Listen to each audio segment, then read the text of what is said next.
Alright, my lord, welcome to this here video of Chivalry 2, whatever that be. I'm just a dung farming peasant working for my lord for tithe.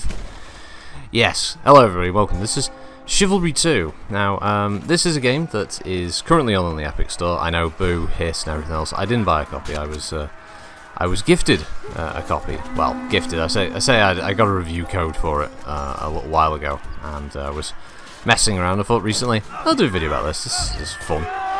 So yeah, if anyone's played the original Chivalry, you'll know exactly what this is right off the bat. It's a melee medieval combat game. It's obviously the sequel to the original one that was out, still on Steam.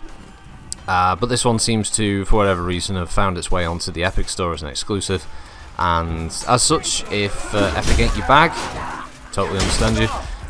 Just wait for it to come out on Steam, I guess sometime next year now at this point. And hey, there'll be all those extra maps and other free updates that'll be out by then, plus loads of new players. So, that aside, Chivalry 2 is only in name. It is a game that definitely does not encourage any kind of chivalry. In fact, the game most definitely encourages ganking as many people as humanly possible, and yeah, lopping off limbs and heads and all the rest of it. It's a relatively simple melee combat game to get into. Since there are a few out there on the market now, you've got Mount and Blade at the moment, you've also got Maud Howe.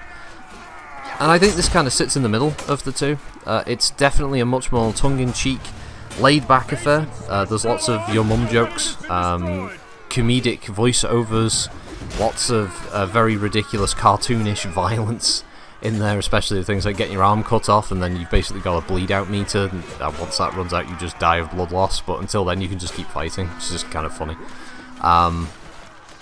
But it's in the midpoint, as I say, because the combat isn't too demanding. Maud Howe, that I've played in the past, is much more about precision and timing and knowing when it is to swing your weapon, like how much power you put into that swing, all that kind of thing. There's a lot of stamina management and timing involved.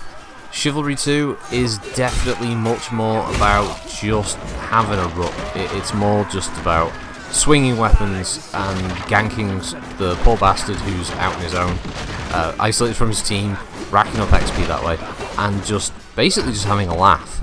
And the original Chivalry was a game that I didn't have a laugh with, because there was a very, very salty community who all got very, very angry very, very quickly with each other over very, very silly things. And this one, so far, I don't know whether the community is still settling in, I don't know what's going on with it, but it didn't have any of that, which was good. And I really, really enjoyed the gameplay so far. It's just funny. It's just silly and a lot of fun to just run around with different medieval weapons and level up your different classes, and yeah, just basically have huge, ridiculous fights in these very, very fun levels. Really well put together. A lot of them are just push-style objective maps, so for instance, this one is where the Mason Order, who are the red guys, are attacking a Agathian, or Agatha faction, castle town. So basically, there are different objectives for each stage. So the first stage, which when I joined, it was the match had already started, but since playing, it's changed since, so I know what it looks like. The early stage of the match is one half of the Agatha team are the peasants outside who are supposed to be working the fields, and the other half are inside the town, sort of as the garrison. And the Mason Order basically just charge across and slaughter all the peasant players and then smash their way into the village. Then you have to torch the village, which you saw a bit off there, throwing obviously fire torches onto the rooftops and burning all the village down. And then we get to this stage, we have to smash our way into the town proper. And at this point, we have to steal gold, I believe. We're basically robbing the town of its riches. And I think there's a final stage where you loot some more from the town, and I think you just have to kill all of the peasants who have held up inside the keep proper. And basically that's it. It's just a push-style objective. Either the Mason Order achieve each stage to move to the next objective, or the the Agatha side have to just defend the objective long enough to basically force a timeout. And there's none of this bullshit, no tickets where, oh, the attacking team only have so many tickets and then they lose with the right ticket. No, none of that. It's just basically playing the objective. If your team's good, then you will be alright. And look, I've got riches. I've got the gold. I've got like an axe in the back there. There's a lot of flexibility with this. The control system is really simple and easy to get to grips with. Basically, left-clicking your mouse, depending on what side of the screen you're at when you sort of move your mouse left or right, will change the direction of the swing. And then basically, if you use mouse scroll up and down, like up will do an overhead strike, and down will do like a thrust or a stab. And you can hold down the mouse button to charge up the attack. There's special attacks as well that use up a lot of stamina. You can do dodges and rolls, parries and ripostes, but just the basics of it, just the basics of blocking attacks, just hold down right mouse button. There's no kind of like, oh, hold and move the mouse in a particular way to block incoming attacks from the right or the left. You just block.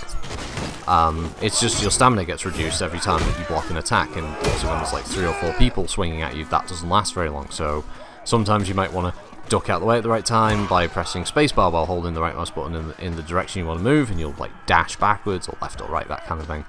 And you can get to grips with it. It's got a nice little slow like learning curve, and it's fun.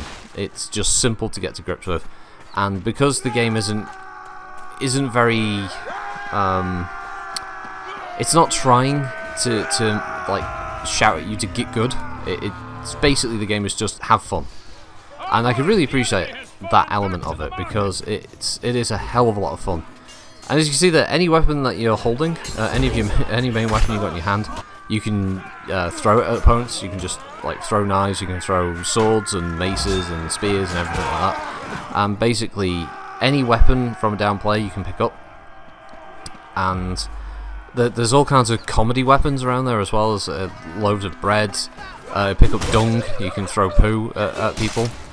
You can, I'll go with sort of like wagon wheels, you can use as a shield, which I think is a reference to an internet cartoon. I think Unforgettable Realms or something, or Forgettable Realms. You can, as a search movie, you can use, what is it? Oh god, there's loads. There's like every level's just got weird little comedy weapons that you can pick up and like use against opponents, just for the lols of it, and the visuals of it are fucking hilarious. Like watching a guy run around with like a bell. There was a wagon wheel on the floor there. But yeah, you can see a guy like running around with a bell and just like throwing it at somebody just to try and get like a crushing kill is fucking hilarious. One of the other missions that I played, like we got to the final like keep where the Lord was, because a player spawns as the Lord who we had to kill, but they had to defend. But they were all armed with like candelabras and stuff and lances that they pulled off the wall. It just looked really, really good. Like the visuals of it are just so crazy. But the voiceovers are hilarious as well. They're all very much like the one I did at the beginning. It's like, yes, my lord, kind of thing. Or like dark sneering type, oh yes, I will defeat these peasants. I am superior in my swordsmanship, that kind of thing. You got these kind of crazy, like over the top sort of, as you'd expect, voiceovers that you hear in a lot of these kind of medieval fates type thing. You know, this kind of bullshit. So it's as I said, the tongue is firmly stuck in the cheek of this game. It's great. It all works. It all works in its favour. There's 4 different classes, I remember. There's like a knight and a footman, an archer, and I forget what the 4th one is, but they all have their own little quirks and skills about them and different weapons. You can unlock more armour variety, more sort of, you can make your own sort of tabard and banner and all that, so you can unlock pieces for that to make that look fancier. And I think there's like different voice lines you can unlock, because you accrue gold as well as XP, and the gold can be spent on some of these other visual customization options. You can put real money into it, which I just think is just sad. I don't know why they charge for this shit. Because you just play the game, earn the gold, and get what you want that way. So it's one of those more traditional kind of progression rank systems. The more you play, the more stuff you get access to purchase, and then you can set yourself a goal, work toward that, and you can have like a fancy looking soldier by the end of it. So it's pretty cool. I've actually quite enjoyed it so far. And the main thing that this game had to get right was the combat, and I feel they've done that. All right, yes, it's in matches like this, it's chaotic as all hell, as you can see. It's like usually most of the time when I've played it, it boils down to whoever's got the majority. Oh, there you go. I put myself in the stocks. That is completely unnecessary. It's just there. You just put yourself in the stocks. Oh yeah, and you can play it in third person as well. So you can play the entire game from a third person view, or you can just play it in first person. That's a nice touch. The game ran like a dream as well. Optimization is really good. It's smooth. It looks really pretty as well. It's very gory. The combat is very fast. It doesn't take long to get back into the fight. The maps are all really well designed. The only real downside I've got with the game is that the official servers struggle a lot to just consistently give you the option to play this game type. A lot of them, it will be this game type once or twice, and then you're in some stupid arena mode where there's still 2 teams, but now you're just fighting in a small arena, and it's deathmatch. And not many people want to play deathmatch. It's just boring by comparison. These maps are really fun because there's objectives that you work toward. They're like constantly pushing toward the new objective for you defending. And deathmatch is literally just. It just feels like busy work. Like everyone's just collectively trying to end it as quickly as possible so they can get to the next one of these. So the more of these kind of maps, the better. And maybe in the future, if they give players the option to select just that as their game type, it'd be quite fun. Would really help out. I wish I could have turned the ballista inwards, but makes sense that you can't. Yeah, other than that, it's really, really good. I'm actually surprised how much I enjoyed playing it so far. I just thought I'd record some because I thought some people might just get a kick out of seeing some mad melee combat.